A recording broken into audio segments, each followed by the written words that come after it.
Sir Naresh గారు, sir మీకు ఒక్కళ్ళకే ఎన్ని ట్రోల్స్‌కైనా, దేనికైనా భయం లేకుండా స్టేజ్ మీద మైక్ పట్టుకున్నప్పుడు కానీ, అసలు ఎక్కడైనా భయం లేకుండా ఏదైనా అలా అలవోగ్గా మాట్లాడేస్తారు. మీ మీద ఎందుకు ట్రోల్స్ రావు?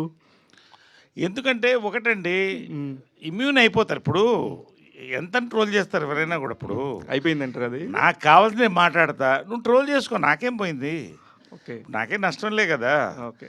నాకు కావాల్సినట్టు నేను బతుకుతా, నాకు కావాల్సినట్టు మాట్లాడతా, నాకు కావాల్సిన సినిమా నేను చేస్తా. హ్యాపీగా చూడండి, ట్రోల్ చేయండి, అప్రిషియేట్ చేయండి, కమెంట్ చేయండి, ఏదైనా let them enjoy. I'm enjoying my life అంతే. కింగ్ సైజ్ లైఫ్ అనుభవిస్తున్నారు సార్. ఫిబ్రవరి 20th అమ్మగారిది, పవిత్ర గారిది సినిమా. అవును. 3 కాకుండా ఇంకేమైనా రేపు ఇంకేమైనా సర్ప్రైజింగ్ ఎలిమెంట్ ఉంటుందా? ఖచ్చితంగా అండి. నా బిజినెస్ మ్యాన్గా ఎదుగుతున్నాను నేను. అని అవునండి, వాస్తవం. ఫుడ్ బిజినెస్లోకి దిగాను, రియల్ ఎస్టేట్ ఉంది, కన్స్ట్రక్షన్లోకి వెళ్ళాను, ఇంకా ఆఫీస్ స్పేసెస్లోకి వెళుతున్నాను. So I'm enjoying every business. So ఈ బిజినెస్ ఖచ్చితంగా రేపు చూసిన వాళ్ళు ఎంజాయ్ చేస్తారని మాత్రం నా నమ్మకం.